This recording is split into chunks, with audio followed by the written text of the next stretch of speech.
ഈ പകലിനായിട്ട് ദൈവത്തെ വാഴ്ത്തുകയും സ്തുതിക്കുകയും ചെയ്യുന്നു. प्रभु के नाम की स्तुति हो। आशीषित एक सुबह के समय के लिए हम प्रभु को धन्यवाद और स्तुति करते हैं। ഈ ദേശത്തായിരുന്നു കൊണ്ട് ഇങ്ങനെ സൂമിലൂടെ ബോംബെയിലുള്ള ദൈവജനത്തോട് സംസാരിപ്പാൻ ദൈവം ഒരുക്കിയ സാവകാശത്തെ ഓർത്ത് കർത്താവിനെ വാഴ്ത്തുന്നു. इस क्षेत्र में बैठकर प्रभु के उपस्थिति में भारत में बैठे हुए हर एक प्रिय लोगों से बात करने के लिए प्रभु ने ऐसा अवसर दिया, इसलिए प्रभु का धन्यवाद करता हूँ। അതിനവസരമൊരുക്കി തന്ന കർത്താവിന്റെ ദാസൻ പി കെ ടോംസൺ പാസ്റ്ററെ ഓർത്ത് ദൈവത്തിന് സ്തോത്രം ചെയ്യുന്നു. और इसलिए अवसर प्रदान किया हुआ प्रभु के दास पास्टर पी के थॉमसन के लिए भी धन्यवाद देता हूँ। ട്രാൻസ്ലേഷൻ ചെയ്യുന്ന ദൈവദാസനെ ഓർത്തും ദൈവത്തിന് സ്തോത്രം ചെയ്യുന്നു. സൂമിലായിരിക്കുന്ന എല്ലാവരെയും വന്ദനം ചെയ്യുന്നു. और अनुवाद करने वाले प्रभु के दास के लिए और जूम में बैठे हुए हरेक को यीशु मसीह के नाम से हमारा सलाम देते हैं। അല്പസമയത്തെ ചിന്തയ്ക്കായിട്ട് പുതിയ നിയമത്തിൽ നിന്ന് ഒരു വാക്യം വായിപ്പാൻ ആഗ്രഹിക്കുന്നു. മത്തായിയുടെ സുവിശേഷം 1-ാം അധ്യായം അതിന്റെ 1-ാം വാക്യം. थोड़ा समय का मनन के लिए हम वचन में से एक आयत को लेंगे। मत्ती के सुसमाचार 1 अध्याय उसका 1 वचन। അബ്രഹാമിന്റെ പുത്രനായ ദാവീദിന്റെ പുത്രനായ യേശു ക്രിസ്തുവിന്റെ വംശാവലി. यहाँ वचन इस प्रकार लिखा है कि अब्राहम के संतान, दाऊद की संतान, यीशु मसीह की वंशावली। ഇത് വായിച്ചു കേട്ടപ്പോൾ ചിലർക്കെങ്കിലും ചിന്ത ഉണ്ടായി കാണും, ഇതിൽ നിന്ന് എന്താണ് പറയാൻ പോകുന്നതെന്ന്. ये वचन पढ़ने के पश्चात आप में से कईयों के शायद मन में इस प्रकार एक विचार आया होगा कि यहाँ इस वचन में से क्या बोलने वाले हैं। ഇതുവരെ മനോഹരമായ ഗാനങ്ങൾ നാം കേട്ടുകൊണ്ടിരിക്കുകയായിരുന്നു, പ്രാർത്ഥനയിൽ നിരന്തരമായി പ്രാർത്ഥിച്ചുകൊണ്ടിരിക്കുകയായിരുന്നു. അങ്ങനെയുള്ള എല്ലാവരെയും ഓർത്ത് ദൈവത്തിന് സ്തോത്രം. अब तक हम अच्छे सुंदर गीतों को हम सुनते आ रहे थे, साथ साथ प्रार्थना भी निरंतर लोग कर रहे थे। उसके बाद प्रभु की उपस्थिति में हम आमीन वचन के सामने आ चुके हैं। വായിച്ച വചനത്തിലേക്ക് വരും മുൻപേ ഈ പുസ്തകത്തെ കുറിച്ചും ഇതിന്റെ എഴുത്തുകാരനെ കുറിച്ചും 1-2 വാക്കുകൾ പറഞ്ഞ് മുൻപോട്ട് പോകാൻ കർത്താവിൽ ആശിക്കുകയാണ്. हम पढ़े हुए वचन में प्रवेश करने से पहले इस सुसमाचार के पत्री के विषय में और साथ साथ इसके लेखक के विषय में कुछ बातों को बोलकर आगे बढ़ना चाहता हूँ। പുസ്തകത്തിന്റെ ശീർഷകത്തിൽ നിന്ന് the gospel according to Matthew, Mathai എഴുതിയ സുവിശേഷം എന്ന് നമുക്ക് കാണാൻ കഴിയുന്നുണ്ട്. और इस सुसमाचार के पुस्तक के शीर्षक में इस प्रकार लिखा जाता है कि मत्ती रचित सुसमाचार।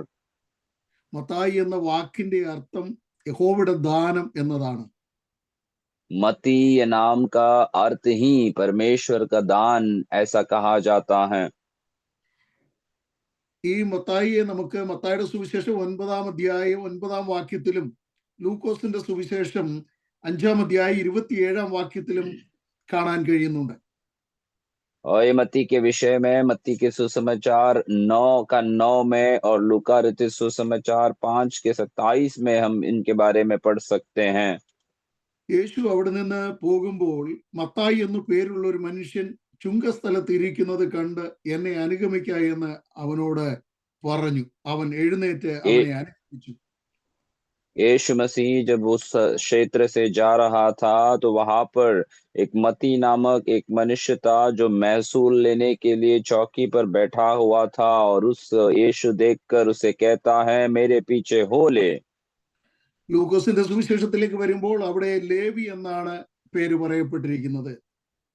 लूका रचित सुसमाचार में जब हम आते हैं तो इस मत्ती के विषय में इस प्रकार कहा जाता है कि वहां पर एक लेवी बैठा हुआ था।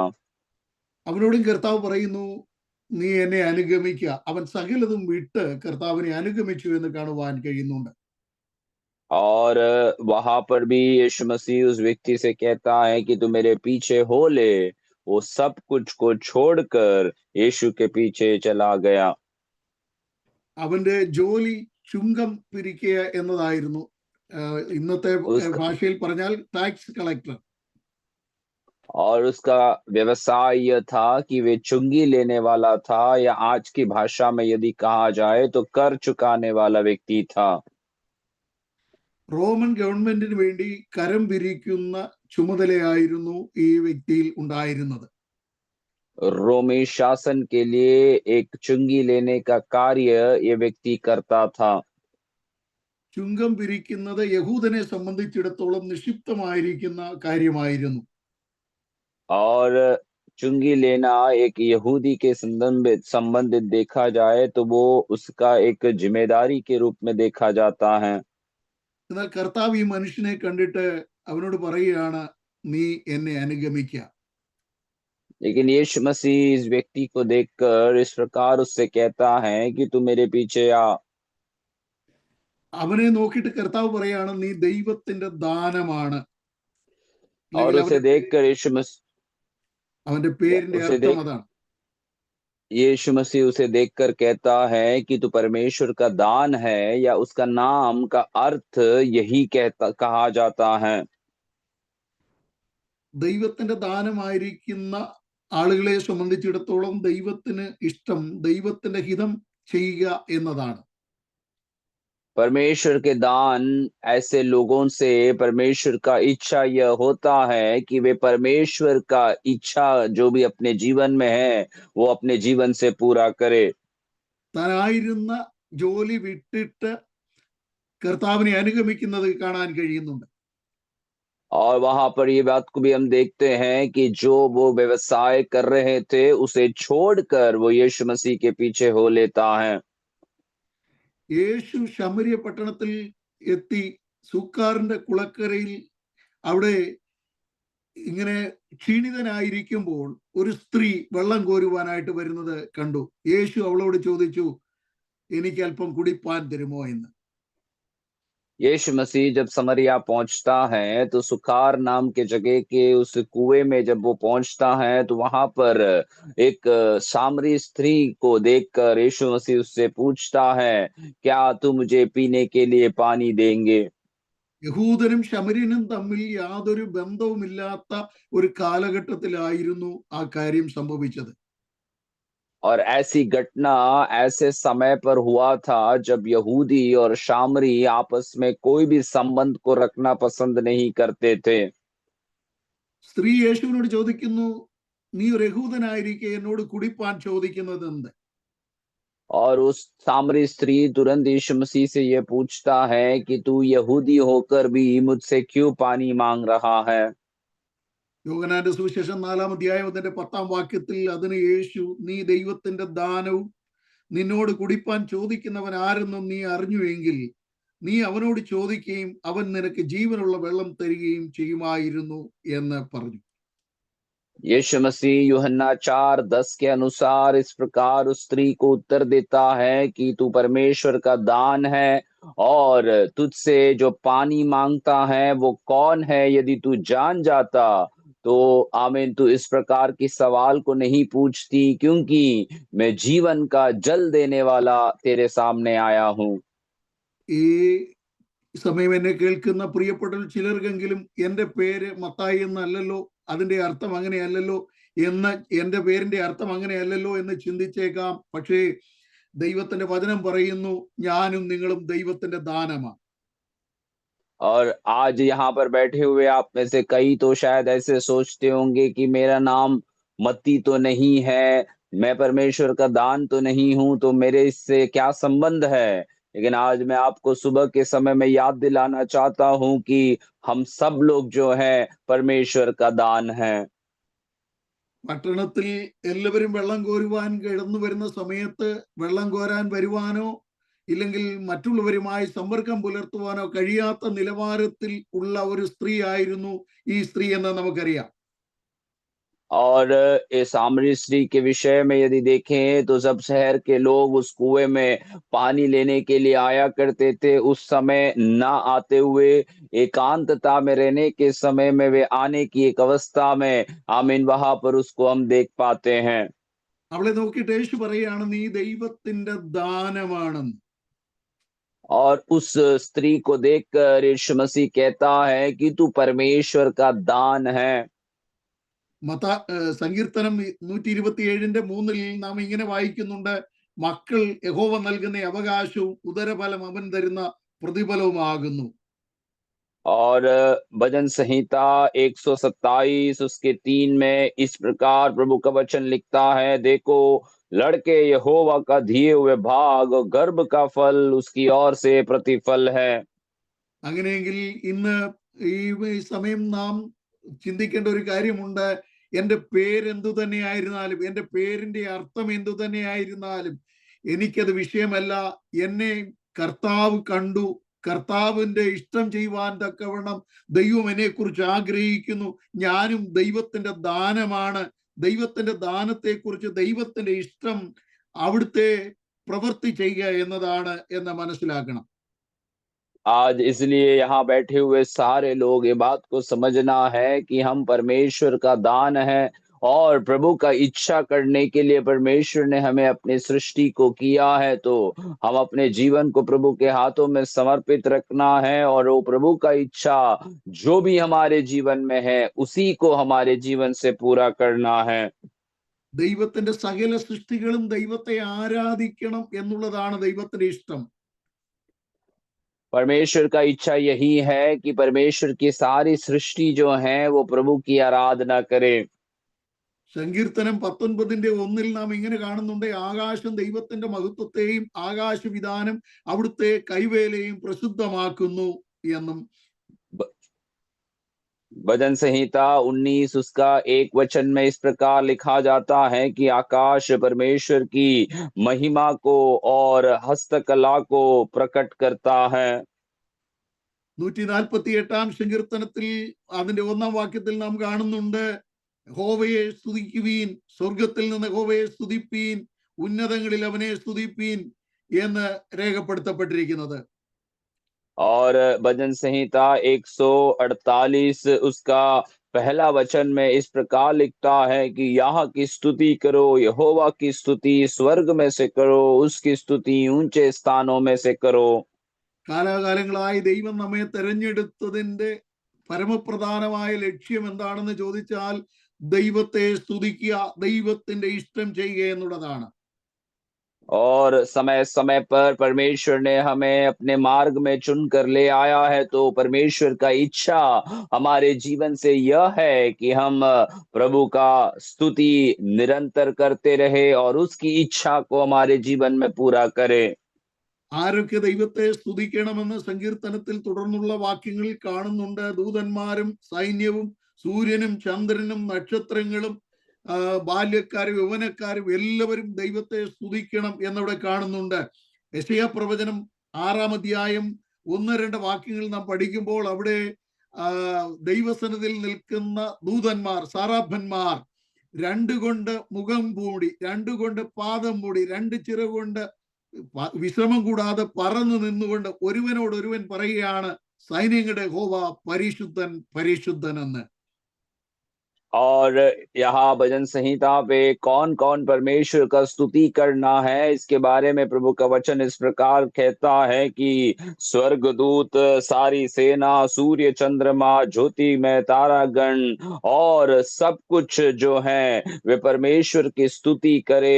और यशायाह का 6 अध्याय उसके 2 आयत के नीचे की आयतों को हम पढ़े तो वहां पर इस प्रकार हम देखते हैं कि स्वर्ग में जो परमेश्वर की आराधना साराफों के द्वारा होते हैं, तो वे लोग आमीन आमीन दो पंख से आमीन आमीन अपने मुंह को ढककर वे परमेश्वर की स्तुति और धन्यवाद को निरंतर करते रहते हैं। തിരുവെഴുത്തിൽ നാം യോഹന്നാന്റെ സുവിശേഷത്തിലേക്ക് മടങ്ങി വരുമ്പോൾ, യോഹന്നാന്റെ സുവിശേഷം 4-ാം അധ്യായം 19 മുതലുള്ള വാക്യങ്ങൾ പഠിച്ചു വരുമ്പോൾ അവിടെ നമുക്ക് കാണാൻ കഴിയുന്നുണ്ട്, സ്ത്രീ അവനോട്, യജമാനനെ നീ പ്രവാചകനെന്ന് ഞാൻ അറിയുന്നു, ഞാൻ കാണുന്നു. यूहन्ना का सुसमाचार 4 अध्याय उसका 19वें आयत में हम जब पढ़कर आएंगे तो वहां पर इस प्रकार हम देख सकते हैं कि ये शामरी स्त्री यीशु मसीह को देखकर इस प्रकार कहता है कि तू तो एक भविष्यवक्ता है, ये मुझे जान पड़ता है। പട്ടണത്തിലേക്കും പാവനി എന്ന് മുദ്ര കുത്തപ്പെട്ട് എല്ലാവരുമായി സമ്പർക്കം പുലർത്തി മുൻപോട്ട് പോകാൻ കഴിയാതിരുന്ന ജീവിത സാഹചര്യങ്ങളിൽ ആയിരുന്നവൾ യേശുവിന്റെ അടുക്കൽ വന്നപ്പോൾ അവളോട് പറയുകയാണ്, നീ ദൈവത്തിന്റെ ദാനമാ, നിന്നെക്കുറിച്ചുള്ള ദൈവ ഇഷ്ടം അതനുസരിച്ചാൽ നീ തിരിച്ചറിഞ്ഞാൽ നീ അവൻ സ്തോത്രം അവനോട് ചോദിക്കുകയും അവൻ നിനക്ക് ജീവനുള്ള വെള്ളം കുടിപ്പാൻ തരികയും ചെയ്യുമായിരുന്നു എന്ന് പറഞ്ഞിട്ട് ഇവിടെ നാം തുടർന്ന് പറയുമ്പോൾ അവൾ പറയുന്നു, യജമാനനെ, നീ ഒരു പ്രവാചകനെന്ന് ഞാൻ അറിയുന്നു. പക്ഷേ യേശുവിന്റെ അടുക്കൽ വന്നിരിക്കുന്നവൾ അവൻ തിരിച്ചറിയേണ്ടത് ആരാധനയുടെ മഹത്വമാണ് എന്ന് നമുക്ക് തുടർന്നുള്ള വാക്യത്തിൽ കാണാൻ കഴിയുന്നുണ്ട്. और इस शहर में एक पापिनी स्त्री के रूप में जाना जाने वाली ये औरत, ये स्त्री जो है, जब आमीन इस प्रकार परमेश्वर की उपस्थिति में आ जाती हैं और जब आमीन उसका यीशु मसीह से जब मुलाकात होता है, यीशु मसीह उसकी अवस्था को जानकर भी आमीन उसके 9वें आयत में हमने इस प्रकार पढ़ा, आमीन उसके 10वें आयत में, यदि तू परमेश्वर का वरदान को जानती और यह भी जानती कि वो कौन है जो तुझसे पानी मांगता है, आमीन, तो तू इस प्रकार आमीन प्रभु से आमीन जीवन का जल की आप अपेक्षा करती। तो इस प्रकार प्रभु का वचन हमें सिखाता है कि आराधना और आराधना की मूल्य क्या है, ये वचनों से हम आमीन पढ़ सकते हैं। ദൈവത്തിന്റെ അടുക്കൽ വന്ന് താൻ ആരാണെന്ന് തിരിച്ചറിഞ്ഞു കഴിഞ്ഞപ്പോൾ അവൾ ആരാധന വിഷയത്തിലേക്ക് പ്രവേശിക്കുന്നത് കാണുവാൻ കഴിയുന്നുണ്ട്. ഞങ്ങളുടെ പിതാക്കന്മാർ ഈ മലയിൽ ആരാധിക്കുന്നു, നിങ്ങൾ പറയുന്നു യെരുശലേമിലാണ് ആരാധിക്കേണ്ടത് എന്ന് യേശുവിനോട് പറയുമ്പോൾ കർത്താവ് പറയുന്ന ഒരു കാര്യമുണ്ട്, യെരുശലേമിലുമല്ല ഈ മലയിലുമല്ല, സത്യനമസ്കാരികൾ പിതാവായ ദൈവത്തെ ആത്മാവിലും സത്യത്തിലും നമസ്കരിക്കുന്ന നാഴിക വന്നുമിരിക്കുന്നു എന്ന്. और यीशु मसीह इस प्रकार ये बातों को जब कहती हैं तो वो तुरंत उसकी बातों को छोड़कर प्रभु की आराधना करने के विषय में वो प्रवेश करती हैं और इस प्रकार से वो यीशु मसीह को कहती हैं कि हमारे बाप दादाएं जो हैं वे तो आमीन यरूशलेम में आमीन आराधना करते हैं। ऐसे जब बातों को कह रहा था तो यीशु मसीह कहता है कि सच्चा परमेश्वर की आराधना करने वाले ना तो इस पहाड़ पर ना किसी और पहाड़ पर, वे सच्चे परमेश्वर की आराधना आत्मा और सच्चाई से वे करते हैं। ഇന്ത്യയിൽ ഈ രാവിലെ സമയം ദൈവസന്നിധിയിലായിരിക്കുന്നു. ഞങ്ങൾക്ക് ഇവിടെ രാത്രി 9-10 ആയി.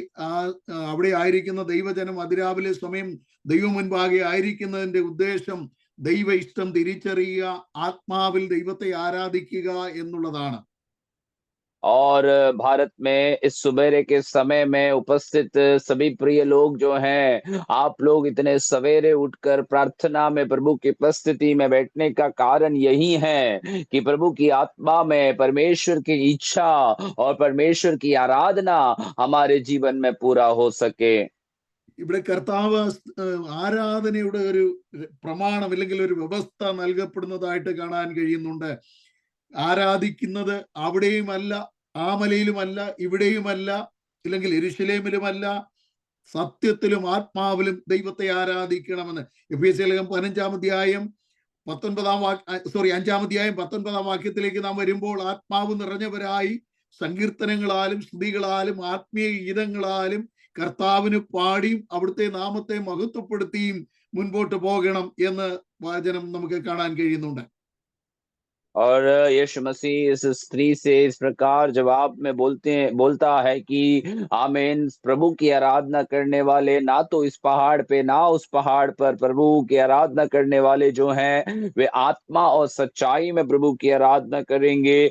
और आमीन, एफेसियों की पत्री 5 अध्याय उसके 9 वचन में इस प्रकार कहा जाता है कि परमेश्वर की आराधना करने वाले स्तुति गीतों के साथ और धन्यवाद के साथ प्रभु की स्तुति और धन्यवाद तो करते रहना है।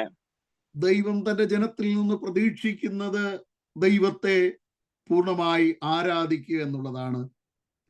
परमेश्वर अपने प्रिय लोगों से इस प्रकार उम्मीद रखता है कि वे लोग परमेश्वर की आराधना अपने पूर्ण मन से वे करें। അതുകൊണ്ട് കാലാകാലങ്ങളായി വിളിക്കപ്പെട്ട വിവിധ നിലവാരത്തിലായിരുന്ന അനുഭവത്തിൽ നിന്ന് ദൈവം നമ്മെ തെരഞ്ഞെടുത്ത് ദൈവസനിൽ ആക്കി വെച്ചിരിക്കുന്നത് ദൈവത്തിന്റെ ഇഷ്ടം നിവർത്തിക്കുവാൻ വേണ്ടിയാണ് എന്ന് നാം മനസ്സിലാക്കണം. और इसलिए हमेशा याद रखना है कि समय समय पर परमेश्वर ने हमारे जीवन में हमें चुना है कि परमेश्वर की इच्छाओं को हम अपने जीवन में जान सके और प्रभु की महिमा को हम अपने जीवन से दिखा सकें। ഈ വിഷയത്തിൽ നിന്ന് ഞാൻ വായിച്ച വാക്യത്തിലേക്ക് വരുവാൻ താല്പര്യപ്പെടുന്നു. നാം വായിച്ച കുറിവാക്യം ഇങ്ങനെയാണ്. മത്തായിയുടെ സുവിശേഷം 1-ാം അധ്യായം 1-ാം വാക്യമാണ്. അവിടെ ഇങ്ങനെ വായിച്ചു: അബ്രഹാമിന്റെ പുത്രനായ ദാവീദിന്റെ പുത്രനായ യേശു ക്രിസ്തുവിന്റെ വംശാവലി. യേശു ക്രിസ്തുവിന്റെ വംശാവലി ഇവിടെ പറയപ്പെടുന്നു. യേശു ക്രിസ്തുവിന്റെ വംശാവലിയെ കുറിച്ച് പറഞ്ഞു വരുമ്പോൾ 1-ാം അധ്യായത്തിന്റെ 17-ാം വാക്യത്തിലേക്ക് വരുമ്പോൾ അവിടെ തലമുറകളെ ചൂണ്ടിക്കാണിക്കുന്നു. അബ്രഹാം മുതൽ ദാവീദ് വരെ 14, ദാവീദ് മുതൽ ബാബേൽ പ്രവാസം വരെ 14, ബാബേൽ പ്രവാസം മുതൽ ക്രിസ്തുവിനോളം 14, ഇങ്ങനെ തലമുറകളെ രേഖപ്പെടുത്തപ്പെട്ടിരിക്കുന്നത് കാണുവാൻ കഴിയുന്നുണ്ട്. मैं ये शीर्षक को बताने के बाद मैं अपने वचन की ओर में लौटना चाहता हूं। तो इस प्रकार प्रभु का वचन में हमने पढ़ा था मत्ती के सुसमाचार 1 अध्याय 1 वचन, अब्राहम की संतान, दाऊद की संतान, यीशु मसीह की वंशावली। और उसी अध्याय के 17वें वचन में जब हम आते हैं वहां पर इस प्रकार लिखता है, इस प्रकार अब्राहम से दाऊद तक 14 पीढ़ी हुई और दाऊद से बेबीलोन को बंदी होकर पहुंचाए जाने तक 14 पीढ़ी और बंदी होकर बेबीलोन को पहुंचाए जाने के समय से यीशु मसीह के समय तक 14 पीढ़ी हुई। കഴിഞ്ഞുപോയ കാലഘട്ടങ്ങളിൽ അല്ലെങ്കിൽ ചരിത്രങ്ങൾ വിവരിക്കുമ്പോൾ അബ്രഹാമിൽ നിന്ന് വിശ്വാസത്തിന്റെ, ആരാധനയുടെ, ദൈവിക ഇഷ്ടത്തിന്റെ പ്രവൃത്തി ആരംഭിച്ചുവെങ്കിലും പിൻതലമുറ പരാജയപ്പെടുകയും പുറകോട്ട് പോവുകയും ചെയ്തു എന്നത് നമുക്ക് കാണാൻ കഴിയുന്നുണ്ട്. അവരിൽ നിന്ന് ദൈവം ദാവീദിനെയും തിരഞ്ഞെടുത്തു. അബ്രഹാമിനെ തിരഞ്ഞെടുത്ത അനുഭവം നമുക്ക് കാണാൻ കഴിയുന്നുണ്ട്. ഞാൻ അവിടേക്ക് വരാം. ആമേൻ. എന്നാൽ അബ്രഹാം അനന്തരം ദാവീദിനെ ദൈവം തിരഞ്ഞെടുത്തു. ആ ദാവീദിന് ശേഷമുള്ള നീണ്ട കാലഘട്ടം ബാബേൽ പ്രവാസം കഴിഞ്ഞ് ഒരു ഇരുളടഞ്ഞ കാലഘട്ടമായിരുന്നു. ആ കാലഘട്ടത്തിൽ ദൈവശബ്ദം കേൾക്കുവാനോ ദൈവപ്രവൃത്തി കാണുവാനോ കഴിയാതിരിക്കെ യേശു ക്രിസ്തു മാനവകുലത്തിന്റെ രക്ഷയ്ക്കും ഉദ്ധാരണത്തിനുമായി ഈ ഭൂമിയിലേക്ക് അവതരിച്ച അനുഭവമാണ് ഇവിടെ നമുക്ക് കാണാൻ കഴിയുന്നത്. यहाँ पर हमने 17वें आयत में इस प्रकार देखा है कि अब्राहम को परमेश्वर ने अपने कार्यों को पूरा करने के लिए चुना था। अब्राहम के पश्चात परमेश्वर जो है दाऊद को चुनता है कि अपने कार्यों को अपने जीवन से वो प्रकट करा सके। उसके पश्चात हम देखते हैं कि एक लंबे समय तक बंधुआई में गए हुए अवस्थाओं में लोग जो भटक गए थे, वे लोग जब परमेश्वर की उपस्थिति से दूर हुए थे, वहां आमीन लंबे समय तक जब परमेश्वर और इन लोगों के बीच में जो संपर्क की अवस्था में भी नहीं थे, वहां यीशु मसीह को आमीन अपने स्वयं के पुत्र को भेजकर लोगों के बीच में एक रिश्ता को आमीन फिर से जागृत करने के लिए यीशु मसीह को भेजा जाता है। പഴയ നിയമം പഠിക്കുമ്പോഴൊക്കെയും അവിടെ യഹൂദന്റെ വംശാവലി വിവരിക്കുമ്പോൾ യഹൂദ വംശത്തിലെ കുടുംബങ്ങളിലെ ആദ്യജാതന്മാരുടെ പുരുഷ സന്താനങ്ങളുടെ പേര് മാത്രം രേഖപ്പെടുത്തുന്നു കാണാൻ കഴിയും. എന്നാൽ അതിൽ നിന്ന് തികച്ചും വ്യത്യസ്തമായി പുതിയ നിയമത്തിലേക്ക് വരുമ്പോൾ ഈ അധ്യായത്തിൽ ചില സ്ത്രീകളുടെ ഇല്ലെങ്കിൽ മറ്റു ചില ആളുകളുടെ പേര് കൂടെ രേഖപ്പെടുത്തപ്പെട്ടിരിക്കുന്നത് കാണുവാൻ കഴിയുന്നുണ്ട്. पुराने नियम की वंशावलियों को जब हम पढ़ते हैं तो पुराने नियम में इस प्रकार देखे जाते हैं कि उस कुटुंब के जो पहलौठा है, जो पुरुष है, उसी का नाम को बताया जाते हुए आगे जब वंशावलियों को बढ़ाया जाता है, यहाँ इस मत्ती के सुसमाचार में यीशु मसीह की वंशावली को जब हम पढ़ते हैं तो वहां कई स्त्रियों का नाम भी उल्लेख किया हुआ हम देख सकते हैं। 1-ാം അധ്യായത്തിന്റെ 3-ാം വാക്യത്തിൽ വായിക്കുമ്പോൾ അവിടെ താമാറിനെ കാണാൻ കഴിയുന്നുണ്ട്. യഹൂദ താമാറിൽ പാരസിനെയും സാരഗിനെയും ജനിപ്പിച്ചു എന്ന് രേഖപ്പെടുത്തപ്പെട്ടിരിക്കുന്നത് കാണുവാൻ കഴിയുന്നുണ്ട്. और पहले अध्याय उसके 3 वचन को जब हम पढ़ेंगे तो वहां पर यहाँ इस प्रकार लिखा हुआ है कि तामार नाम की स्त्री के विषय में जिसने फिरेस और योरा को उत्पन्न किया ऐसे बताया जाता है। രണ്ടാമതായി രാഹാബിന്റെ പേര് ഈ ഒന്നാം അധ്യായത്തിന്റെ 5-ാം വാക്യത്തിൽ കാണപ്പെടുന്നുണ്ട്. और दूसरी बात है राहब नाम की एक स्त्री के नाम भी पहला अध्याय उसके 5वें आयत में बताया जाता है।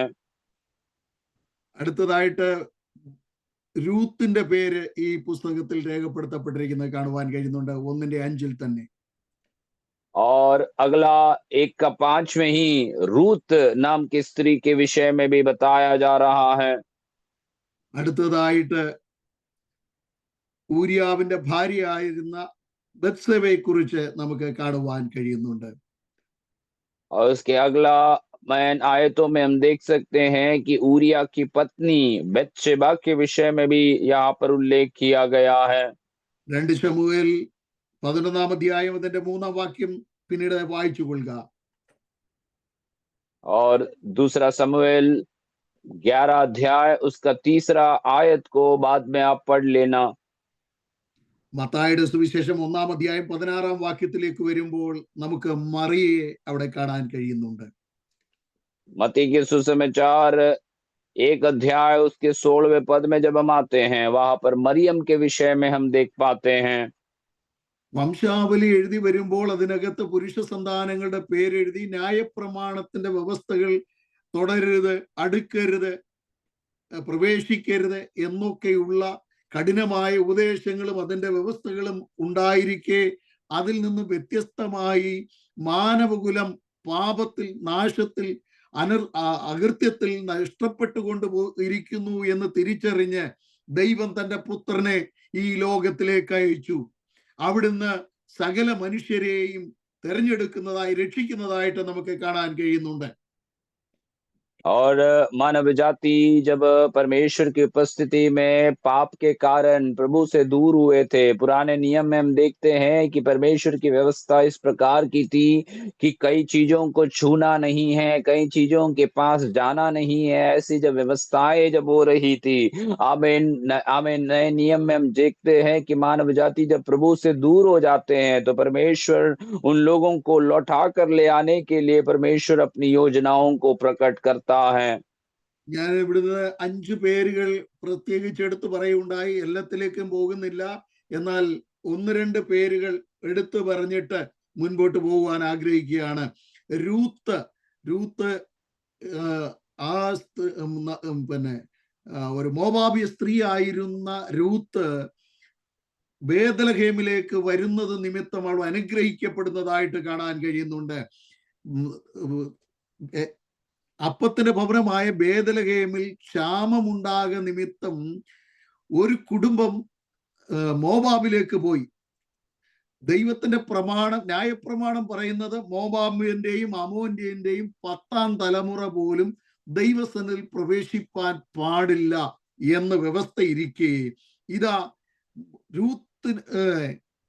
നവോമിയോടൊപ്പം തന്റെ ദേശം വിട്ട്, ഭവനം വിട്ട് ബേത്ലഹേമിലേക്ക് വന്നത് നിമിത്തം അവൾ കാല പെറുക്കുവാൻ എവക്കൊയ്ത്തിന്റെ കാലത്ത് പോയെങ്കിലും അവൾ കടന്നു എന്ന വയലിന്റെ ഉടമസ്ഥയായി തീരാനുള്ള ഭാഗ്യം അവൾക്ക് ലഭിക്കുന്നതായും കാണാൻ കഴിയുന്നുണ്ട്.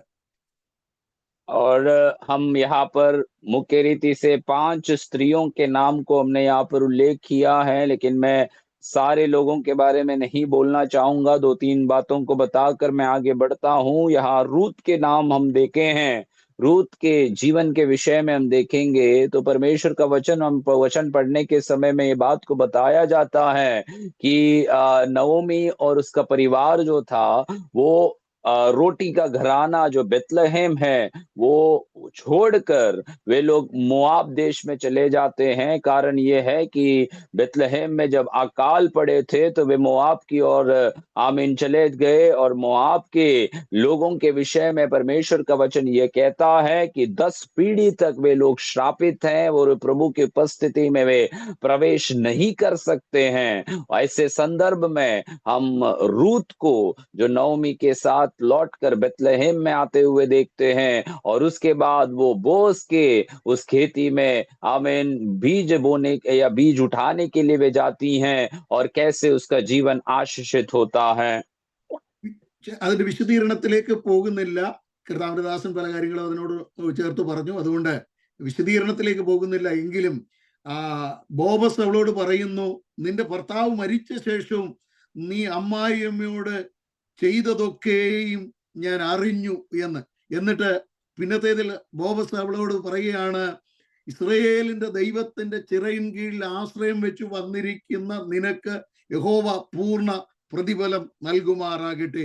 നോക്കൂ, ശപിക്കപ്പെട്ട ഒരു അനുഭവത്തിൽ നിന്ന്, ഒരു കുടുംബത്തിൽ നിന്ന് ദൈവത്തെ അറിഞ്ഞ ദൈവഭവനത്തിലേക്ക് മടങ്ങി വരുവാൻ തയ്യാറായ ഒരു രൂത്തിനെ സംബന്ധിച്ചിടത്തോളം അവൾക്കൊരു വീണ്ടെടുപ്പുകാരനായി ബോവസ് തീർന്നു. അങ്ങനെയെങ്കിൽ കാലാകാലങ്ങളായി ആമൻ ദൈവസ്നേഹത്തിന്റെ ആഴം മനസ്സിലാക്കുന്ന ദൈവത്തിന്റെ പൈതലെ, ഞാനും നിങ്ങളും കർത്താവിനോട് പറ്റിയിരുന്ന് ക്രിസ്തുവിന്റെ സ്നേഹത്തിൽ അനുദിനം മുൻപോട്ട് പോയാൽ നമുക്ക് വേണ്ടതൊക്കെ മുമ്പേ പാടി കർത്താവിന്റെ ദാസൻ പറഞ്ഞതുപോലെ നാം ചോദിക്കുന്നതിലും നനയ്ക്കുന്നതിലും അത്യന്തം പരമായി ചെയ്യുവാൻ നമ്മുടെ കർത്താവ് ശക്തനാണ്. നാം അതിന്റെ പിന്നാലെ പോകരുത്. और यहाँ हम बोस के विषय में हम इस प्रकार रूत को बोलते हुए देखते हैं कि बोस रूत से इस प्रकार कहता है कि तूने अपने घराना छोड़कर तू अपने सासू माँ के साथ जो आमीन इस क्षेत्र में आई है, तू अपना परमेश्वर को आमीन जो स्वीकार किया है, इसी के कारण तू आशीषित ठहरेगी। तो रूत के विषय में यदि हम देखेंगे तो श्रापित लोगों का एक पीढ़ी से आने वाली एक स्त्री परमेश्वर को अपनाने के कारण वो उसका श्राप हटकर उसे प्रभु की आशीष को यदि वो प्राप्त करती हैं, तो परमेश्वर के लोगों, मेरे और आपके जीवन में भी ये बात को हमें याद रखना है कि ये प्रभु को जानने के पश्चात परमेश्वर ने हमारे जीवन में जो भी बदलाहटों को, जो भी आशीषों को लाया है, उन बातों को हमें स्मरण करना है। प्रतिदिन हमें जो प्रभु अनुग्रह देता है, उस बातों को हमें स्मरण करते हुए प्रभु का धन्यवाद में रहना जरूरी है। മറ്റൊരു സ്ത്രീ രാഹാബാണ്.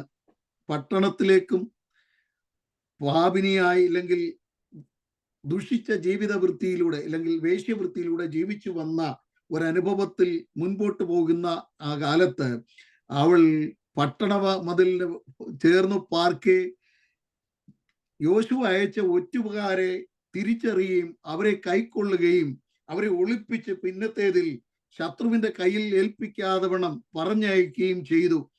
ആ വ്യക്തിത്വം പിന്നത്തേതിൽ അനുഗ്രഹിക്കപ്പെട്ട നിലവാരത്തിലേക്ക് വരുന്നത് നമുക്ക് കാണാൻ കഴിയുന്നുണ്ട്. अगला एक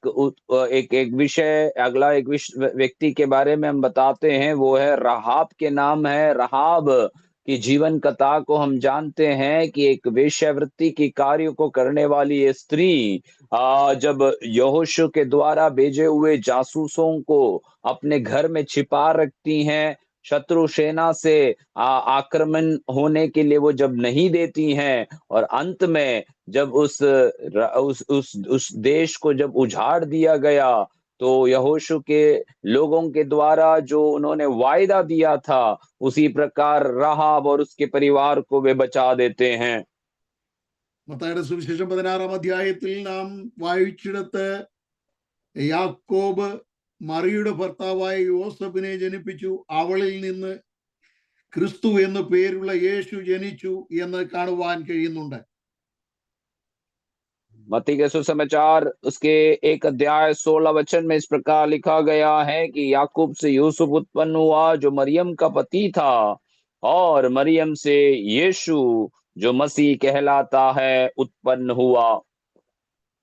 അക്കാലത്ത് യഹൂദ മലനാട്ടിൽ അനേക സ്ത്രീകൾ മശിഹയെ സ്വീകരിപ്പാൻ കാത്തിരിക്കവേ യോസഫ് എന്ന പുരുഷന് വിവാഹ നിശ്ചയം ചെയ്യപ്പെട്ടിരുന്ന സ്ത്രീ മറിയ, അവളുടെ അടുക്കൽ ദൂതൻ ചെന്നിട്ട് പറയുകയാണ്, കൃപ ലഭിച്ചവളെ നിനക്ക് വന്ദനം.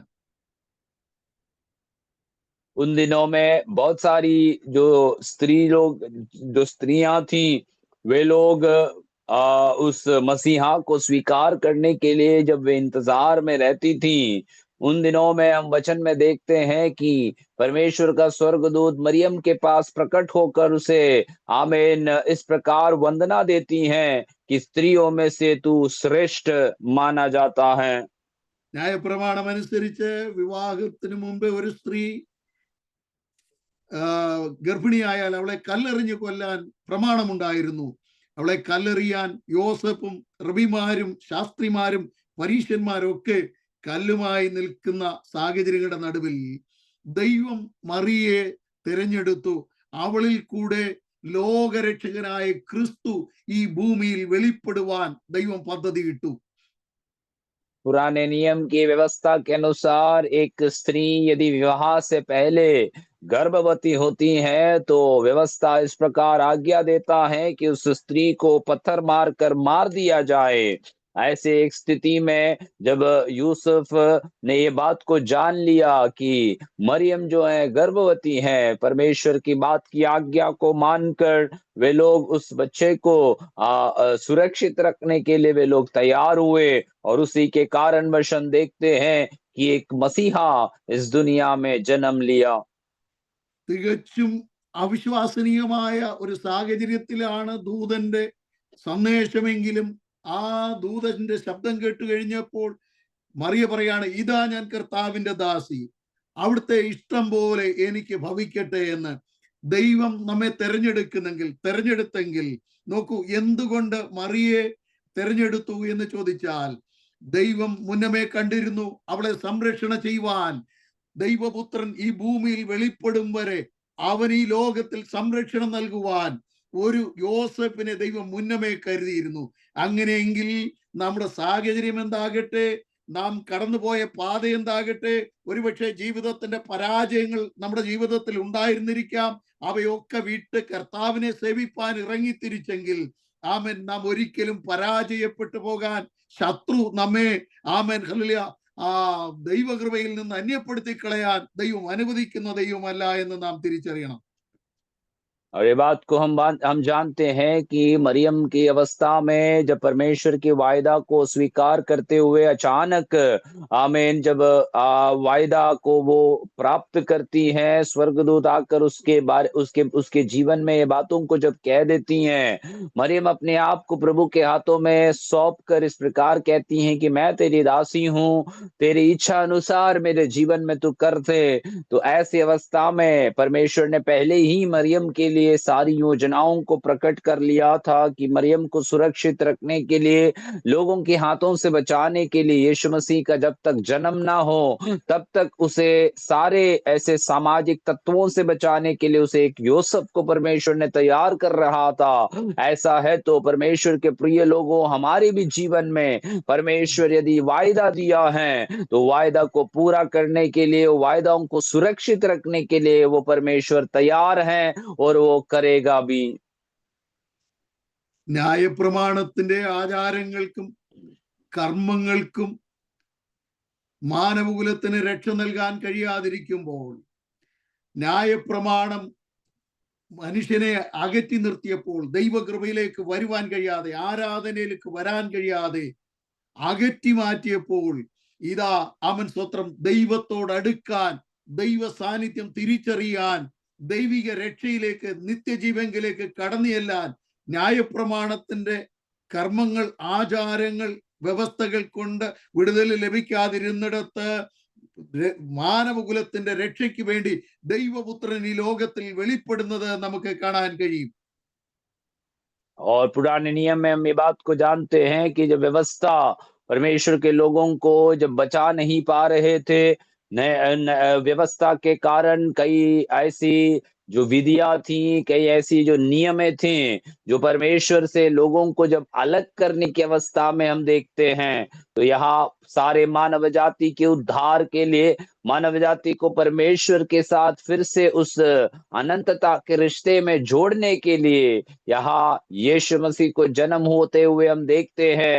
और यीशु मसीह के जन्म से सब कुछ आमीन जो व्यवस्था है वो पूर्ण होते हुए हम वचन से पढ़ पाते हैं। ഗാന ശുശ്രൂഷയ്ക്ക് നേതൃത്വം നൽകിയ ദൈവദാസൻ പറഞ്ഞതുപോലെ, ഈ ലോകത്തിൽ എന്തെങ്കിലും കിട്ടും, ഈ ലോകത്തിൽ എന്തെങ്കിലും നേടാം എന്ന് വിചാരിച്ചിട്ടല്ല നാം ദൈവത്തെ സേവിപ്പാൻ ഇറങ്ങി തിരിച്ചിരിക്കുന്നത്. നാം ആയിരുന്ന പശ്ചാത്തലത്തിൽ, നാം ആയിരുന്ന ആരാധന മണ്ഡലങ്ങളിൽ, നാം മുൻപോട്ട് പോയിരുന്ന സാഹചര്യങ്ങളിൽ നമുക്ക് വിടുതലില്ലാതിരുന്നിടത്ത് ദൈവത്തിന്റെ സ്നേഹം നമ്മെ തേടി വന്നു.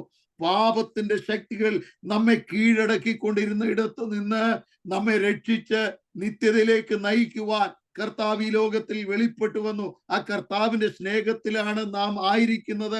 ആ കർത്താവിന്റെ സ്നേഹത്തിൽ നിന്ന് നമ്മെ അകറ്റിക്കളയാൻ ഇന്ന് നമ്മുടെ രാജ്യത്ത് നേരിടുന്ന പ്രതിസന്ധികൾ, ആ സുവിശേഷ വിരോധികളുടെ എതിർപ്പുകൾ, സമൂഹങ്ങളിൽ നിന്നുള്ള എതിർപ്പുകളൊക്കെ വളരെ ശക്തമാണ്. എല്ലാ രാജ്യങ്ങളിലും അത് വ്യാപിച്ചു കൊണ്ടിരിക്കുകയാണ്. പക്ഷേ നാം ഒരു കാര്യം തിരിച്ചറിയണം, നമുക്ക് വേണ്ടി വെളിപ്പെട്ടു വന്ന രക്ഷകൻ മശിഹ, ആ കർത്താവ് നമുക്ക് വേണ്ടി വെളിപ്പെട്ടു വന്നെങ്കിൽ ആ കർത്താവിന്റെ പാത പിന്തുടരുവാൻ നമ്മുടെ ജീവിതത്തിൽ ഇടവരട്ടെ എന്ന് ഞാൻ ദൈവത്തിൽ പ്രാർത്ഥിക്കുകയാണ്. और हमारे बीच में गीतों का सेवकाई किया हुआ परमेश्वर के दास ने जिस प्रकार कहा था कि हमें इस दुनिया में कुछ प्राप्त करने के लिए या कुछ पाने के लिए यीशु की सेवा नहीं करना है, परंतु आमीन, प्रभु चाहे हमें दे या ना भी दे तो भी ये प्रभु की मैं सेवा करूंगा, ये प्रभु की मैं हमेशा आराधना करूंगा।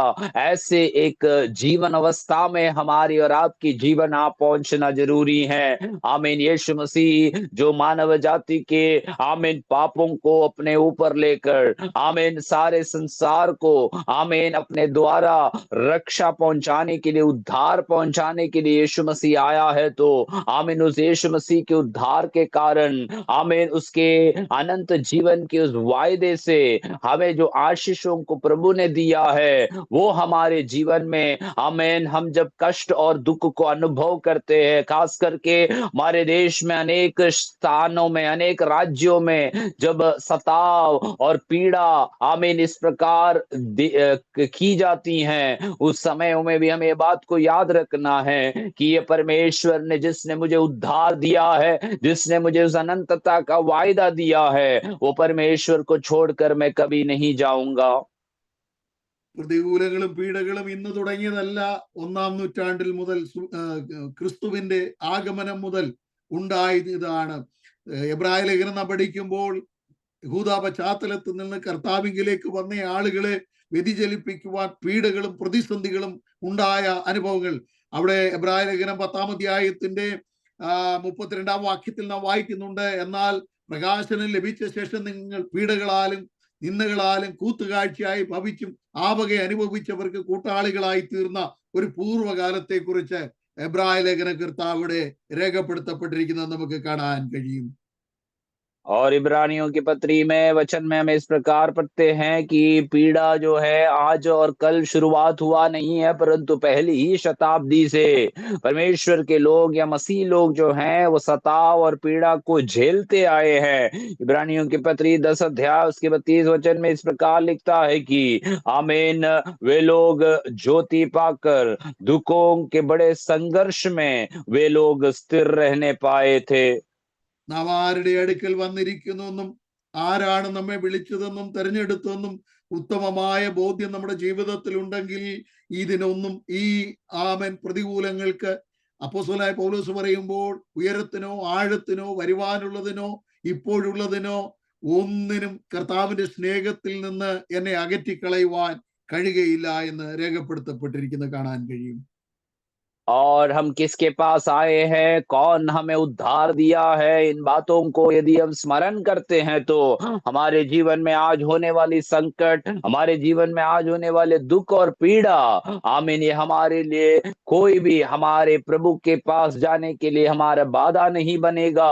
क्योंकि जैसे पौलुस ये बात को बताता है, ना तो दुख, ना तो संकट, ना तो तंगी, ना तो मुसीबत या ना कोई भी बात वो परमेश्वर के प्रेम से हमें अलग कर सकती हैं।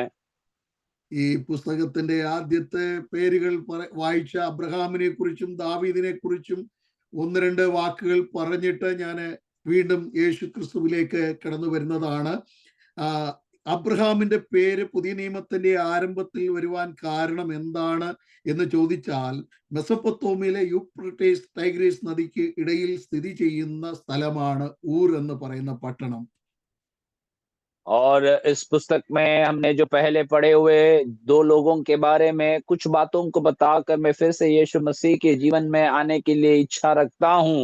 यहाँ हम देखते हैं कि अब्राहम जो हैं, आमीन, अब्राहम के विषय में नए नियम की इस पुस्तक में उसका नाम आने का कारण क्या है पूछा जाए, तो मेसोपोटामिया नाम का उस जगह में यूफ्रेट्स और तिग्रिस नाम की उस नदी के तट में, आमीन, रहने वाले एक इलाका था, ऊर नाम का जो जगह जहां अब्राहम और उसका परिवार रहता था। ഉൽപ്പത്തി പുസ്തകം 11-ാം അധ്യായം 26-ാം വാക്യത്തിലാണ് തേരകിന് 70 വയസ്സായപ്പോൾ അവൻ അബ്രഹാം, നാഹർ, ഹാരൻ എന്നിവരെ ജനിപ്പിച്ചു എന്ന് കാണുവാൻ കഴിയുന്നുണ്ട്. അബ്രഹാമിന്റെ ഉത്ഭവം അല്ലെങ്കിൽ ജനനത്തെ കുറിച്ച് തന്റെ പിതാവിനെ കുറിച്ച് 11-ാം അധ്യായത്തിലാണ് നമുക്ക് ആദ്യമായിട്ട് കാണാൻ കഴിയുന്നത്. എന്നാൽ അവിടെ വിശദീകരണങ്ങളൊന്നും കാണാൻ കഴിയുന്നില്ല. 12-ാം അധ്യായത്തിലേക്ക് വരുമ്പോൾ 12-ാം അധ്യായത്തിൽ 1-ാം വാക്യത്തിൽ യഹോവ അബ്രഹാമിനോട് അരുളി ചെയ്തത്, നീ നിന്റെ ദേശത്തെയും ചാർച്ചക്കാരെയും പിതൃഭവനത്തെയും വിട്ട് പുറപ്പെടുക. ദൈവത്തിന്റെ വാഗ്ദത്തം അബ്രഹാമിനോട് പറഞ്ഞത്, നീ ചിലത് വിടണം, നീ പുറപ്പെടണം. ദൈവത്തിന്റെ കൽപ്പനയ്ക്കായി, ദൈവത്തിന്റെ പ്രവൃത്തിക്കായി മുൻപോട്ട് പോകാൻ നമുക്ക് കഴിയണമെങ്കിൽ, ദൈവിക സാന്നിധ്യത്തിൽ നമ്മുടെ പേര് കാണപ്പെടണമെങ്കിൽ ദൈവം നമ്മോട് എന്തു പറയുന്നു അതനുസരിക്കുവാൻ നാം തയ്യാറുള്ളവരാകണം. और अब्राहम के बारे में या अब्राहम के परिवार के बारे में उत्पत्ति के पुस्तक उसके 11 अध्याय उसके 26वें वचन में इस प्रकार लिखते हैं कि जब आमीन 70 वर्ष का हुआ तब उसे अब्राहम, नाहोर और हारान उत्पन्न हुआ।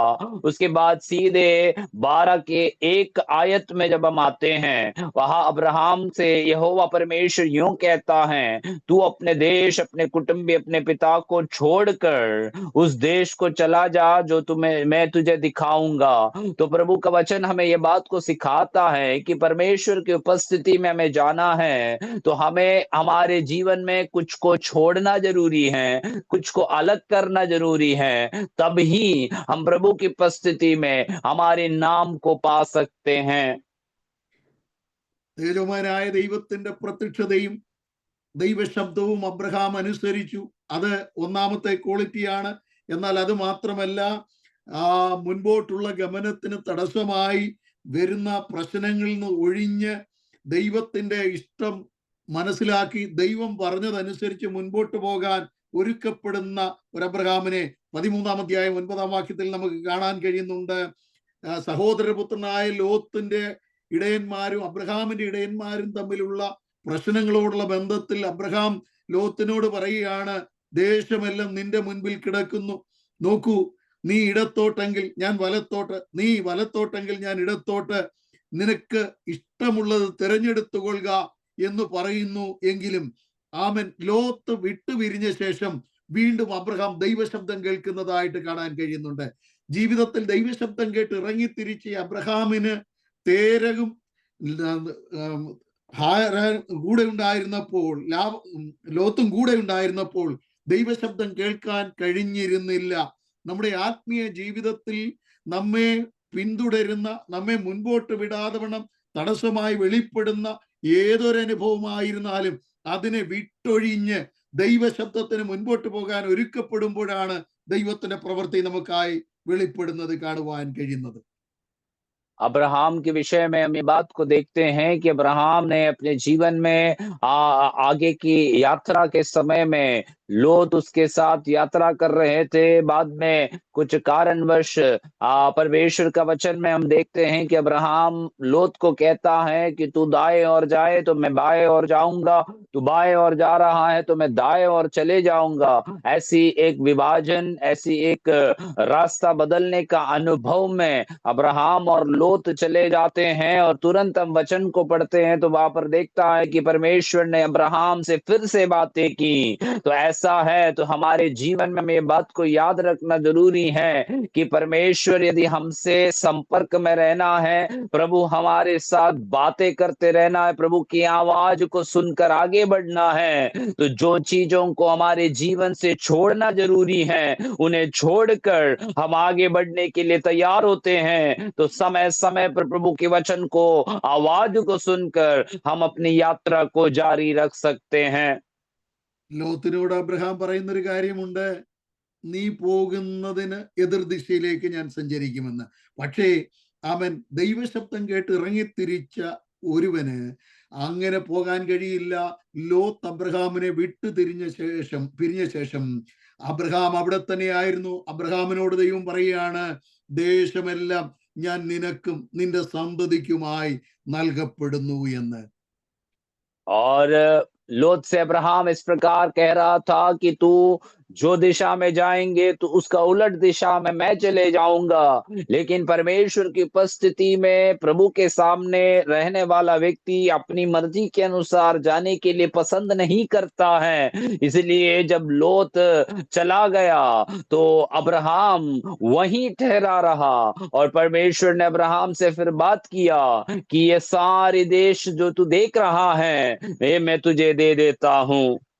ദൈവത്തെ അനുസരിച്ചിറങ്ങി തിരിച്ച അബ്രഹാമിന് പ്രതിസന്ധികൾ ജീവിതത്തിൽ പിന്നെയും ഉണ്ടായി. 22-ാം അധ്യായത്തിലേക്ക് വരുമ്പോൾ ഏറെ കാലങ്ങളുടെ കാത്തിരിപ്പിന് ശേഷം ലഭിച്ച സന്തതിയെ, അവൻ നീ സ്നേഹിക്കുന്ന ഇസഹാക്കിനെ തന്നെ അവൻ മോരിയാദേശത്ത് കൊണ്ടുപോയി, അല്ലെങ്കിൽ ഞാൻ നിന്നെ കാണിപ്പാനിരിക്കുന്ന സ്ഥലത്ത് കൊണ്ടുപോയി യാഗം കഴിക്കുക എന്ന് പറഞ്ഞപ്പോൾ ദൈവത്തോട് ചോദ്യം ചെയ്യാതെ അനുസരിപ്പാൻ തയ്യാറായ ഒരു അബ്രഹാമിനെ നമുക്ക് കാണാൻ കഴിയുന്നുണ്ട്.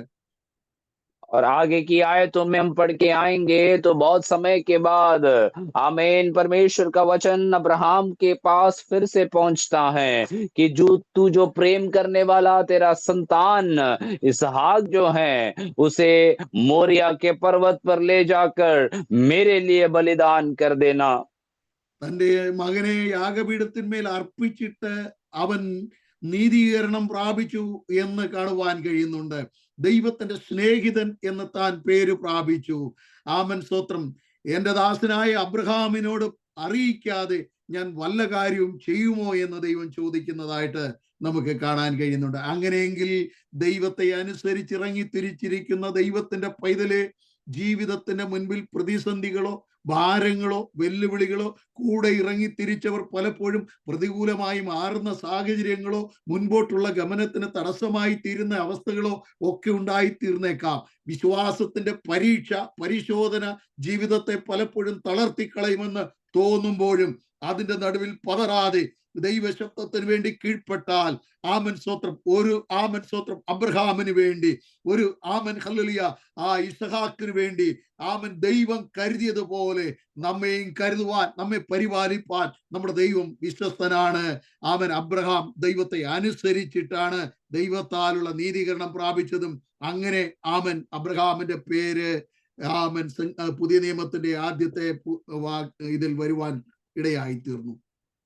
और अब्राहम से जब परमेश्वर ने अपने बेटे के बलिदान करने के विषय में कहा गया था, तो अब्राहम ने पूरा अनुसरण करते हुए बेटे को उस बलिदान की वेदी में रखकर जब उसकी आराधना करने के लिए तैयार हुआ, तो वचन हमें इस प्रकार बताता है कि अब्राहम इसी के कारण धर्मी ठहराया गया था। इसीलिए परमेश्वर के प्रिय लोगों, आज हम परमेश्वर की उपस्थिति में जो आए हुए हैं, प्रभु की आराधना करने के लिए, हम जो प्रभु के अपने लिए, प्रभु को अपने जीवन को हमने जब समर्पण किया है, हमें बात को याद रखना है कि हमारी आराधना के अंदर परमेश्वर की बातों को, आज्ञाओं को मानना, अनुसरण करना इत्यादि कार्यों को हमारे जीवन में पूरा करना बहुत आवश्यक है।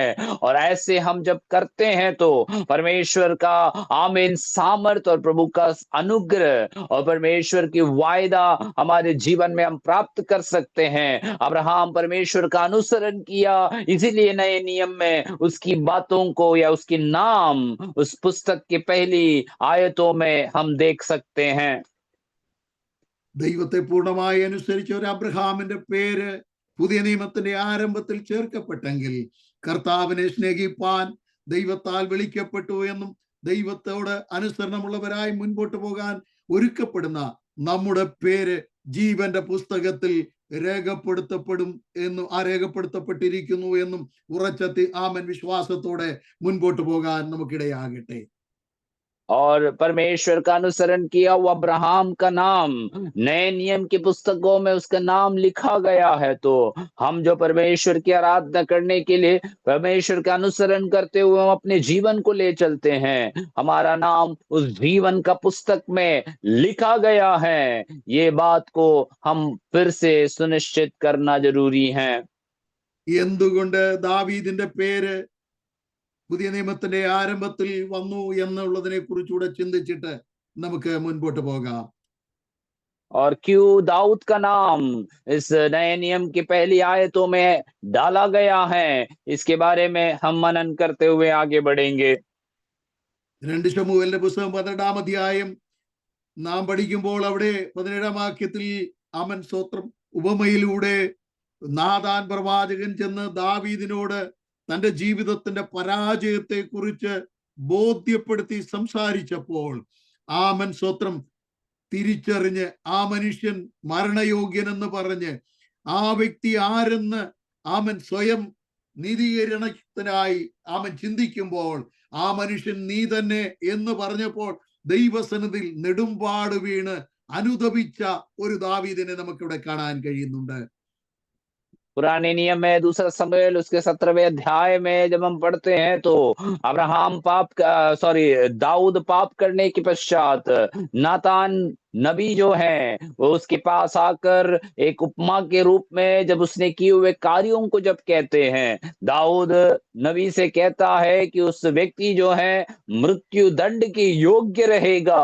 ऐसे जब बड़े जोश के साथ इन बातों को जब कहते हैं, वो व्यक्ति कौन है जब पूछा जाता है तो दाऊद को नबी इस प्रकार बताता है, वो व्यक्ति तू ही है जिसने ऐसे कार्यों को किया है। वो तुरंत आमीन परमेश्वर की उपस्थिति में वो गिर पड़कर परमेश्वर से माफी मांगते हुए परमेश्वर के सामने पश्चाताप करने के अनुभव को देखते हुए आमीन एक दाऊद को वहां पर हम देख पाते हैं। നമ്മുടെ ജീവിതത്തിന്റെ കുറവശങ്ങൾ ദൈവത്തിന്റെ വചനത്തിലൂടെയോ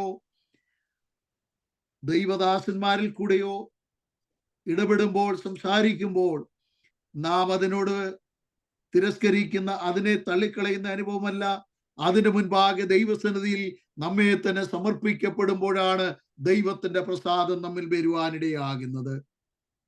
हमारे जीवन में हमेशा याद रखना है कि हमारे जीवन प्रभु के वचन के द्वारा परमेश्वर के दासों के द्वारा हमारे पाप हमारे जीवन के गलतियों को जब प्रभु का वचन हमें बता कर देता है, उसको तिरस्कार न करते हुए उसे स्वीकार कर कर पश्चाताप करने वाले व्यक्ति परमेश्वर की उपस्थिति में वो स्वीकार्य योग्य माना जाता है। ദൈവം മുൻപാകെ നെടുമ്പാട് വീഴുകയും ജീവിതത്തിന്റെ കുറവുകളേറ്റു പറയുകയും ചെയ്ത ഭക്തനോടുള്ള ബന്ധത്തിൽ പിന്നത്തേതിൽ സങ്കീർത്തനക്കാരൻ പറയുകയാണ്, അവൻ തന്റെ ദാസനായ ദാവീദിനെ തിരഞ്ഞെടുത്തു, ആട്ടിൻ തൊഴുത്തുകളിൽ നിന്ന് അവനെ വരുത്തി, തന്റെ ജനമായ ഇസ്രായേലിന് പ്രഭുവായിരിക്കാൻ അവനെ ആക്കി വെച്ചു എന്ന് നമുക്ക് കാണാൻ കഴിയുന്നുണ്ട്. और परमेश्वर की उपस्थिति में गिर पड़ने वाले इस दाऊद के बारे में प्रभु का वचन कहता है कि उसने अपने दास दाऊद को चुन लिया। आमीन। भेड़ बकरियों को चराने वाली अवस्थाओं में से लेकर उसने अपने प्रजा का आमीन राजा बनकर उसे नियुक्त कर दिया। ദൈവത്തിന്റെ ആത്മാവ് നമ്മോട് ഇടപെട്ട ഈ ദൈവ മനുഷ്യന്മാരിൽ കൂടെ നമുക്കും നമ്മുടെ ജീവിതത്തെ ഒന്ന് തിരിഞ്ഞു നോക്കി ദൈവ ഇഷ്ടം തിരിച്ചറിയുവാനും ആമേൻ ദൈവത്തിന്റെ ആമൻ പ്രവൃത്തിക്കായി തന്റെ ഗ്രഹത്തിന് ആമൻ അവനെ അധിപതിയാക്കി ദൈവം തെരഞ്ഞെടുത്തു എന്നും നമുക്ക് ദൈവവചനത്തിൽ കാണാൻ കഴിയുന്നുണ്ട്. അങ്ങനെയെങ്കിൽ തിരുവെഴുത്തിൽ നമ്മെ ഓർപ്പിക്കുന്നു. 2 ശമൂവേലിന്റെ പുസ്തകം 7-ാം അധ്യായം 16-ാം വാക്യത്തിലേക്ക് വരുമ്പോൾ, നിന്റെ ഗ്രഹം നിന്റെ രാജ്യത്വവും എന്റെ മുൻപാകെ എന്നേക്കും സ്ഥിരമായിരിക്കും. ദൈവത്തിന് ബോധിച്ച പുരുഷനായി ദൈവം തന്നെ കണ്ടു എന്നത് നമുക്ക് മനസ്സിലാക്കാൻ കഴിയുന്നുണ്ട്. और परमेश्वर की उपस्थिति में परमेश्वर की बातों को सुनने वाले, प्रभु की उपस्थिति में आमीन पश्चाताप करने वाले, आमीन दाऊद के विषय में वचन हमें बताता है कि परमेश्वर ने उसे अपने हृदय के अनुसार चलने वाला व्यक्ति के रूप में ग्रहण करता है, और उसके विषय में प्रभु ये वायदा देता है कि उसके जो घराना है वो हमेशा राजगद्दी पर विराजमान रहेगा। ദൈവത്തിന്റെ ഹിതപ്രകാരമുള്ള മനുഷ്യനെന്ന് ദാവീദിനെ കുറിച്ച് പറയുന്നു. അങ്ങനെയെങ്കിൽ അബ്രഹാമിന്റെയും ദാവീദിന്റെയും ഒക്കെ പേര് പുതിയ നിയമത്തിന്റെ പ്രാരംഭത്തിൽ എഴുതി ചേർക്കുവാൻ ഇടവന്നത് ദൈവത്തിന്റെ ഇഷ്ടം ചെയ്യുവാനും ദൈവസന്നിധിയിൽ ആമൻ തെറ്റുകളെ അനുദപിച്ച് ദൈവ ഇഷ്ടത്തിന് വേണ്ടി സ്വയം സമർപ്പിക്കപ്പെടുവാനും ഇടവന്നത് നിമിത്തമാണ് എന്ന് മനസ്സിലാക്കണം. और इस प्रकार से अब्राहम और दाऊद का नाम नए नियम के पुस्तक के शुरुआती आयतों में यदि आमीन इस प्रकार उल्लेख किया गया है, तो इनका कारण क्या है? हम ये बात को आज हमने सुन लिया है कि परमेश्वर की इच्छा के अनुसार परमेश्वर की बातों का, वायदाओं का अनुसरण करते हुए प्रभु के सामने पश्चाताप के जीवन को लेकर चलने के कारण ही उन्होंने ऐसे अपने नाम को इस पुस्तक में देख पाया है। ദാവീദ് അബ്രഹാമിന്റെ പുത്രനായ ദാവീദിന്റെ പുത്രനായ യേശു ക്രിസ്തുവിന്റെ വംശാവലി എന്നാണ് നമ്മുടെ കുറിവാക്യം. മൂന്നാമത്തെ വ്യക്തിത്വത്തെ കുറിച്ചാണ് ഞാൻ ചില കാര്യങ്ങളെ ഓർപ്പിച്ച് വേഗത്തിൽ അവസാനിപ്പിക്കുവാൻ താല്പര്യപ്പെടുന്നത്. ജീസസ്, യേശു ക്രിസ്തു. अब्राहम की संतान, दाऊद की संतान, यीशु मसीह की वंशावली करके हमने शुरुआत में आयतों को पढ़े हैं। यहाँ यीशु मसीह के कुछ बातों को बताकर मैं अपने वचनों को समाप्त करना चाहता हूँ। യേശു എന്ന വാക്കിന്റെ അർത്ഥം രക്ഷകൻ എന്നാണ്. यीशु मसीह ये नाम का अर्थ ही उद्धार करने वाला है। മത്തായിയുടെ സുവിശേഷം 1-ാം വാക്യത്തിലേക്ക് വരുമ്പോൾ അവൻ തന്റെ ജനത്തെ അവരുടെ പാപങ്ങളിൽ നിന്ന് രക്ഷിപ്പാനിരിക്കൊണ്ട് നീ അവന് യേശു എന്ന് പേരിടേണം എന്ന് അവിടുന്ന് കൽപ്പന കൊടുത്തതായി കാണാൻ കഴിയുന്നുണ്ട്. और यहाँ मत्ती के सुसमाचार 1 अध्याय उसके 21वें आयत में इस प्रकार लिखा गया है, वह पुत्र जनेगी, तू उसका नाम यीशु रखना, क्योंकि वह अपने लोगों को उनके पापों से उद्धार करेगा। അടുത്ത വാക്യത്തിൽ ഇമ്മാനുവേൽ, ദൈവം നമ്മോട് കൂടെ എന്ന് കാണുവാൻ കഴിയുന്നുണ്ട്. दूसरा आयत में हम वचन में देखते हैं कि इमानुएल या परमेश्वर हमारे साथ है, ऐसा लिखा गया है। ക്രിസ്തു തന്റെ രണ്ടാം വരവ് മുതൽ നിത്യത വരെ ഇസ്രയേലിനെയും സകല രാജ്യങ്ങളെയും വാഴുന്ന രാജാവാണ് എന്ന് നമുക്ക് മനസ്സിലാക്കാൻ കഴിയും. और यीशु मसीह आमीन अपने दूसरे आगमन से लेकर अनंतता तक राज्य करने वाला राजा है, ऐसे वचन हमें बताता है। അവിടുത്തെ ജനനത്തെ കുറിച്ച് പ്രവാചകൻ പറഞ്ഞിരിക്കുന്നത്, നമുക്കൊരു ശിശു ജനിച്ചിരിക്കുന്നു, നമുക്കൊരു മകൻ നൽകപ്പെട്ടിരിക്കുന്നു, ആധിപത്യം അവന്റെ തോളിലിരിക്കും, അവന്റെ ആധിപത്യത്തിന്റെ വർധനയ്ക്കും സമാധാനത്തിനും അവസാനമുണ്ടാകയില്ല എന്നതാണ്.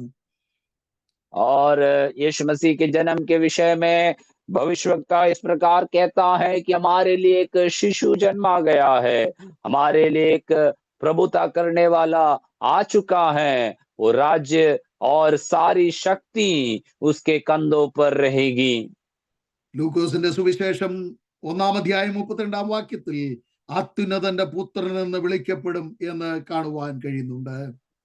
लूका रचित सुसमाचार 1 अध्याय उसके 32वें आयत में इस प्रकार लिखा गया है कि वो आमीन उस आमीन ऊंचा किया हुआ परमेश्वर का पुत्र है, ऐसे लिखा गया है। മാനവകുലത്തിന്റെ പാപത്തിൽ പരിഹാരത്തിന് വേണ്ടി മാനവകുലത്തെ പാപത്തിൽ നിന്ന് രക്ഷിക്കുവാൻ രക്ഷകൻ ലോകത്തിൽ വെളിപ്പെട്ടത് ഒരു സ്ത്രീയിൽ നിന്ന് ജനിച്ചവനായി ഈ ഭൂമിയിലേക്ക് അവതരിച്ചുവെങ്കിലും അവൻ ദൈവപുത്രനായിരുന്നു. അവന്റെ ആധിപത്യത്തിന് അവസാനമില്ലാത്തതാണ് എന്ന് നാം തിരിച്ചറിയണം. और ये बात को हमें जानना जरूरी है कि मानव जाति के पाप के कारण मानव जाति को पाप से छुटकारा देने के लिए यीशु मसीह जन्म हुआ, एक स्त्री के द्वारा जन्म हुआ है, तो भी वो परमेश्वर का पुत्र ही है। ये बात को हमें जान लेना जरूरी है। കേവലം ഒരു മനുഷ്യന്റെ പിന്നാലെയോ എന്തെങ്കിലും താൽക്കാലികമായിരിക്കുന്ന നന്മകളുടെയോ നേട്ടത്തിന്റെയോ പിന്നാലെ അല്ല നാം ഇറങ്ങി തിരിച്ചിരിക്കുന്നത്. പിന്നെയോ ഈ ഭൂമിയിൽ ഇന്ന് നാം നേരിടുന്ന പ്രതിസന്ധികളോ പ്രശ്നങ്ങളോ പ്രതികൂലങ്ങളോ സാരമില്ല എന്ന് മനസ്സിലാക്കി കർത്താവിന് വേണ്ടി നിലകൊള്ളുവാൻ നമ്മുടെ ജീവിതത്തിൽ ഇടവരുന്നെങ്കിൽ നാം സ്വീകരിച്ചിരിക്കുന്നത്, നാം കണ്ടെത്തിയിരിക്കുന്നത്, നമ്മെ തേടി വന്നത്, നമ്മെ രക്ഷിച്ചത് അഖിലാണ്ടത്തിന്റെ ഉടമസ്ഥനും സർവശക്തനുമായ കർത്താവാണ് എന്ന കാര്യം നാം മനസ്സിലാക്കണം. केवल एक साधारण मनुष्य के लिए, मनुष्य से नहीं, या केवल एक आमीन हमारी कामों को पूरा करके देने वाला कोई व्यक्ति से नहीं, परंतु परम प्रधान परमेश्वर का वो पुत्र, या सारी भूमंडल को सृष्टि देने वाला वो परमेश्वर की उपस्थिति में हम आए हैं और उसी की हम आराधना, उसी की सेवा हम कर रहे हैं। ये बातों को हमें भूलना नहीं है। ഈ കർത്താവിനെ സേവിച്ചത് കൊണ്ട് ഈ നമ്മൾക്ക് പ്രതികൂലങ്ങൾ വരും, പ്രശ്നങ്ങൾ വരും. ആളുകൾ ചോദിക്കും, നിന്റെ ദൈവത്തെ ഒന്ന് കാണിച്ചു തരാമോ എന്ന് ചോദിച്ചാൽ പ്രത്യക്ഷമായി നമുക്ക് ആ നിലവാരത്തിൽ കാണിക്കുവാൻ കഴിയില്ലെങ്കിലും ആമൻ വെളിപ്പാട് പുസ്തകത്തിൽ നാം വായിക്കുന്ന 22-ാം അധ്യായത്തിന്റെ 4-ാം വാക്യത്തിൽ ഇങ്ങനെ വായിക്കുന്നുണ്ട്, അവർ അവന്റെ മുഖം കാണും, അവന്റെ നാമം അവരുടെ നെറ്റിയിൽ ഇരിക്കും. और ये परमेश्वर की उपस्थिति में आने के कारण हो सकता है कि हमें कहीं दुख, हमें कहीं कष्ट और क्लेश को हमारे जीवन में सामना करना पड़ेगा, परंतु हम इन जैसे प्रकाशित वाक्य उसके 22 अध्याय उसके 4 वचन में लिखता है, वे उसका मुंह देखेंगे और उसका नाम उसके माथों पर लिखा हुआ होगा। ഇന്ന് ക്രിസ്തു നിമിത്തം ഓടി ഒളിക്കുവാനിടമില്ലാതെ പ്രശ്നങ്ങളും പ്രതിസന്ധികളും പ്രതികൂലങ്ങളും ഒക്കെ സഹിക്കേണ്ടി വന്നെങ്കിൽ നാം ഭാരപ്പെടരുത്. നമുക്ക് മുൻപിൽ നീതിസൂര്യനായ ക്രിസ്തു വെളിപ്പെടാൻ സമയമെടുത്തിരിക്കുന്നു. ഇനി രാത്രി ഉണ്ടാകയില്ല. ദൈവമായ കർത്താവ് അവരുടെ മേൽ പ്രകാശിക്കും. വിളക്കിന്റെ വെളിച്ചമോ സൂര്യന്റെ വെളിച്ചമോ അവർക്ക് ആവശ്യമില്ല. അവർ എന്നേക്കും രാജാക്കന്മാരായിരിക്കും എന്ന് തിരുവെഴുത്ത് നമ്മെ ഓർപ്പിക്കുന്നു. प्रभु का वचन में हम ये बात को देख सकते हैं कि परमेश्वर के लोग आमीन आज सताव के कारण कहीं पर भी छिप नहीं पाते हैं, कहीं पर भी अपना आमीन आसरा ढूंढ नहीं पाते हैं, ऐसी अवस्था में रहेंगे। परंतु जब हमारा परमेश्वर लौट कर आएगा, वो आमीन परम प्रधान परमेश्वर का पुत्र जब आएगा, तो सब कुछ हमारे लिए तेजोमय अवस्था में वो बदल देगा और हमारे जीवन का संकट, दुख, मुश्किलें सब दूर हो जाएगी और अनंतता में वो परमेश्वर के संग हम वास करने पाएंगे। യേശു നമ്മുടെ രക്ഷകനായി വെളിപ്പെട്ടുവെങ്കിൽ, യേശു ക്രിസ്തു, ക്രിസ്തു എന്ന വാക്കിന്റെ അർത്ഥം അഭിഷക്തൻ എന്നാണ്. നമുക്ക് വേണ്ടി സകലതും നിവർത്തിപ്പാൻ സ്വർഗോന്നതി വിട്ട് ഈ ഭൂമിയിലേക്ക് വന്ന ദൈവമാണ് അവിടുന്ന് എന്ന് നാം തിരിച്ചറിയണം. यीशु मसीह हमारा रक्षक बनकर हमारे लिए वो आया है, तो वो यीशु मसीह सर्वोच्च परमेश्वर है, वो हमारा सब कुछ है। ये बात को हमें अपने जीवन में समझना जरूरी है। മാനുഷിക ബന്ധത്തിൽ യേശു ഈ ഭൂമിയിൽ മറിയിൽ നിന്ന് ജനിച്ചു മനുഷ്യനായി ആമൻ ഈ ഭൂമിയിൽ അവതരിച്ചു.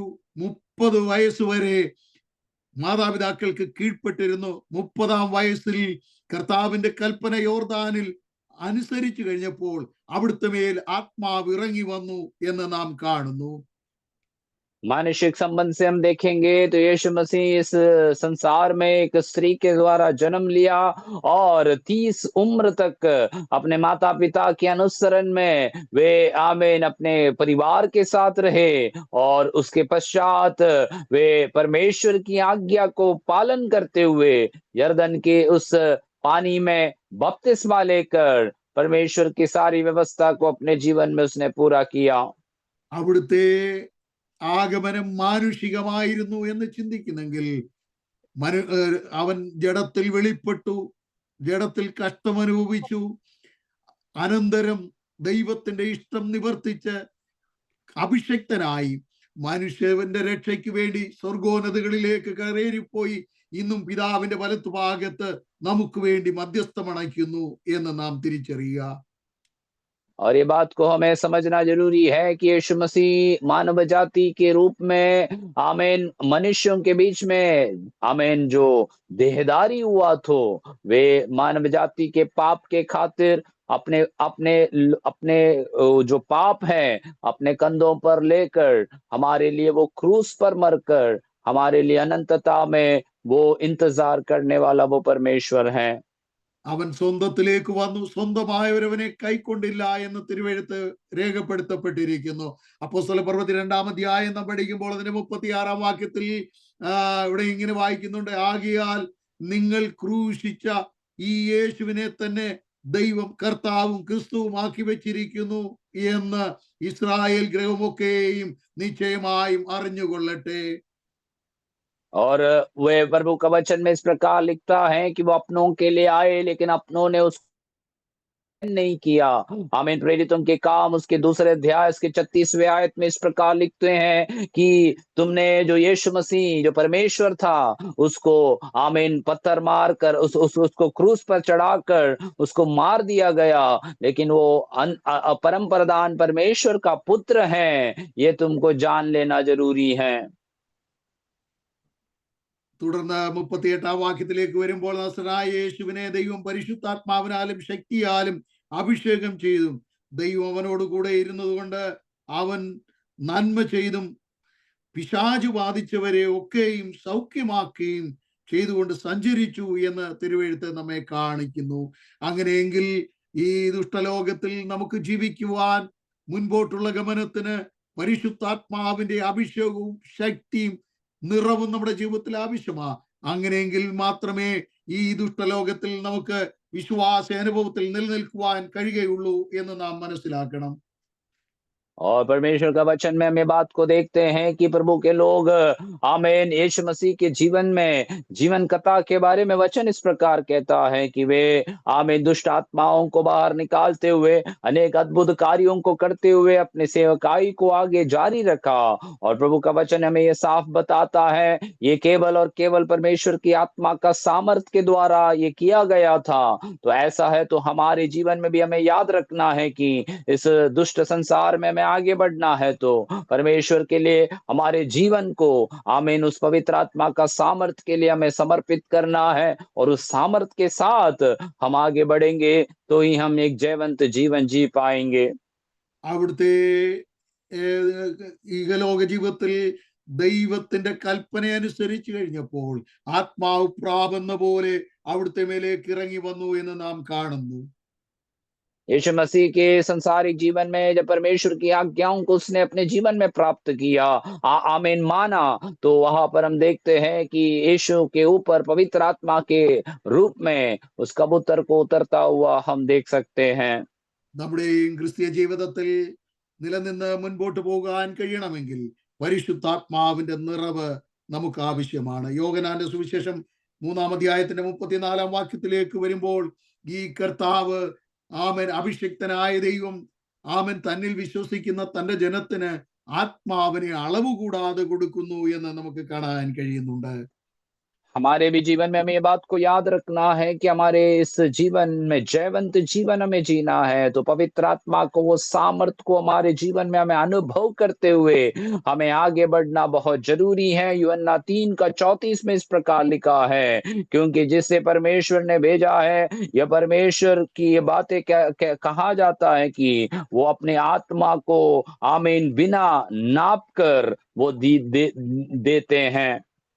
അവിടുന്ന് ദൈവമായിരിക്കെ ഈ ഭൂമിയിൽ തനിക്കെതിരെ ആളുകൾ കൂട്ടം കൂടിയപ്പോൾ തന്നെ ക്രൂശിച്ചപ്പോൾ ആമൻ കാരണം കൂടാതെ തന്നെ ശിക്ഷിക്കുമ്പോൾ അവരുടെ മേൽ ശിക്ഷാവധി വരുവാൻ ഏൽപ്പിക്കാതെ വേണം അവരോട് അവരുടെ അകൃത്യങ്ങൾ അവരുടെ പാപങ്ങൾ അവരോട് ക്ഷമിക്കണമേ എന്ന് ദൈവത്തിൽ മധ്യസ്ഥമണയ്ക്കുന്ന ഒരു പിതാവിനെ നമുക്ക് കാണാൻ കഴിയുന്നുണ്ട്. हम यहाँ यीशु मसीह के जीवन को देखते हैं कि यीशु मसीह को जब क्रूस पर चढ़ाया गया था तो बिना पाप किए बिना कोई अधर्म किए यीशु मसीह को जब ऐसे क्रूस की अवस्था को दी गई थी तो यीशु मसीह वहां उस क्रूस पर पड़े हुए आमीन अपने लोगों के लिए मध्यस्थता करते हैं कि परमेश्वर इनकी पापों को क्षमा कर, क्योंकि ये नहीं जानते क्या कर रहे हैं। ഈ രക്ഷയുടെ വാതിൽ നമുക്ക് വേണ്ടി തുറക്കപ്പെട്ടെങ്കിൽ, ആമേൻ, വെളിപ്പാട് പുസ്തകത്തിൽ പറയുന്നുണ്ട്, ഞാൻ വാതിൽക്കൽ നിന്ന് മുട്ടുന്നു, ആരെങ്കിലും എൻ്റെ ശബ്ദം കേട്ട് തുറന്നാൽ ഞാൻ അവന്റെ അടുക്കൽ ചെന്ന് അവനോടും അവൻ എന്നോടും കൂടെ അത്താഴം കഴിക്കും. ദൈവിക ബന്ധത്തിൽ മുൻപോട്ട് പോകാൻ ഒരുക്കപ്പെടുന്ന ദൈവത്തിന്റെ പൈതലേ, ആമൻ സ്തോത്രം, നീയും ദൈവവുമായുള്ള പന്തി ഭോജനത്തിന്റെ ദിവസം ഏറ്റവും ആസന്നമായിരിക്കുന്നു. അതുകൊണ്ട് ആ കർത്താവിന്റെ ഇഷ്ടം ചെയ്യുവാൻ നമ്മുടെ ജീവിതം, ആമൻ, ഒരുക്കപ്പെടട്ടെ, സമർപ്പിക്കപ്പെടട്ടെ എന്ന് ഞാൻ ദൈവത്തിൽ പ്രാർത്ഥിക്കുകയാണ്.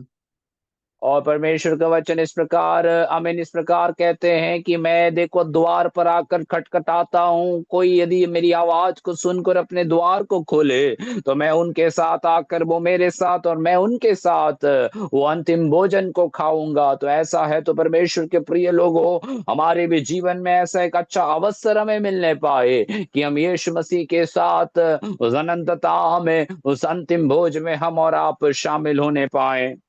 ഫിലിപ്പിയ ലേഖനം 2-ാം അധ്യായത്തിന്റെ 5-ാം വാക്യത്തിൽ നാം വായിക്കുന്നത് പോലെ, ക്രിസ്തുയേശുവിലുള്ള പാപം തന്നെ നിങ്ങളിലും ഉണ്ടായിരിക്കട്ടെ. അവിടുന്ന് ദൈവരൂപത്തിലിരിക്കെ ദൈവത്തോടുള്ള സമത്വം മുറുകെ പിടിച്ചുകൊള്ളാതവണ്ണം മാനവകുലത്തിന് വേണ്ടി ഏൽപ്പിക്കപ്പെട്ടു എന്ന് മനസ്സിലാക്കുവാൻ കഴിയും. फिलिपियों की पत्री 2 अध्याय उसके 5 आयत में इस प्रकार लिखा जाता है कि परमेश्वर मसीह यीशु का स्वभाव हमारे जीवन में ही रहने पाए। वे आमीन सब कुछ को छोड़कर दास का रूप धारण करते हुए इस संसार में अपना जीवन को जीने पाया।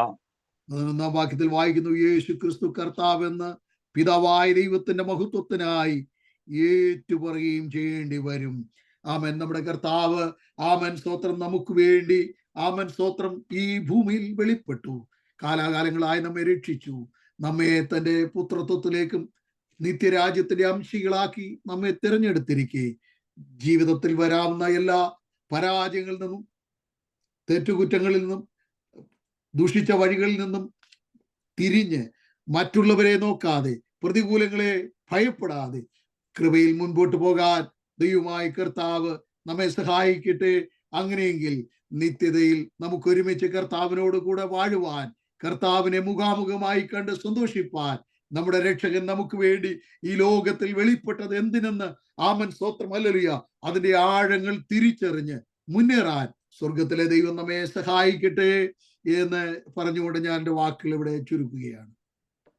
और परमेश्वर का वचन में हम जैसे देखते हैं कि अनंतता के उस दिनों में परमेश्वर हमारे जीवन में सहायता करने पाए कि हम और आप उस अनंतता में, हम में से अनेक जन, आमीन, यीशु मसीह का संग रहने में प्रभु हमारी मदद करे और उसी के लिए हम अपने जीवन को तैयार करेंगे। ऐसे शब्दों को कहकर मैं अपने शब्दों को समाप्त करना चाहता हूँ।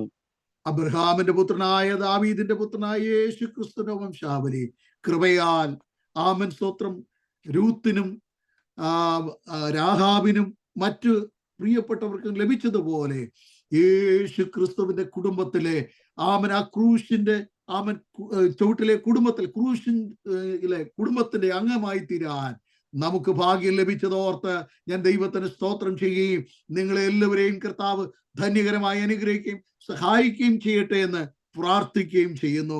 ഞാൻ ഈ ട്രാൻസ്ലേഷൻ ഉണ്ടായിരുന്നത് കൊണ്ട് എൻ്റെ കണ്ടിന്യൂവേഷൻ അല്പം ബുദ്ധിമുട്ടുണ്ടായിട്ടുണ്ട്. സാദരം ക്ഷമിക്കുക. ദൈവമായ കർത്താവ് സഹായിക്കട്ടെ. ട്രാൻസ്ലേഷൻ ചെയ്ത ദൈവദാസന് നന്ദി. यहाँ पर हमने जैसे वचन में देखा कि अब्राहम के संतान, दाऊद के संतान, यीशु मसीह की वंशावली, उस वंशावली में राहाब को, रूत को और हम सबको भी, आमीन, शामिल होने के लिए परमेश्वर ने अवसर दिया। ये प्रभु का हम धन्यवाद करते हैं। ट्रांसलेशन के कारण मेरे शब्दों को मैं एक साथ बोलने के लिए बहुत मुझे मुश्किल हुआ। प्रभु आप सबको मदद करे। सबको प्रभु धन्यवाद के साथ याद करता हूँ। ട്രാൻസ്ലേഷൻ ചെയ്ത ദൈവദാസനും ഇതിന് അവസരമൊരുക്കി തന്ന ദൈവദാസനും കേട്ട എല്ലാ ദൈവജനത്തിനും നന്ദി അറിയിക്കുന്നു. പ്രാർത്ഥനയിൽ എന്നെ കൂടെ ഓർക്കുക. ഞാൻ നിങ്ങൾക്ക് വേണ്ടി പ്രാർത്ഥിക്കും. Thank you.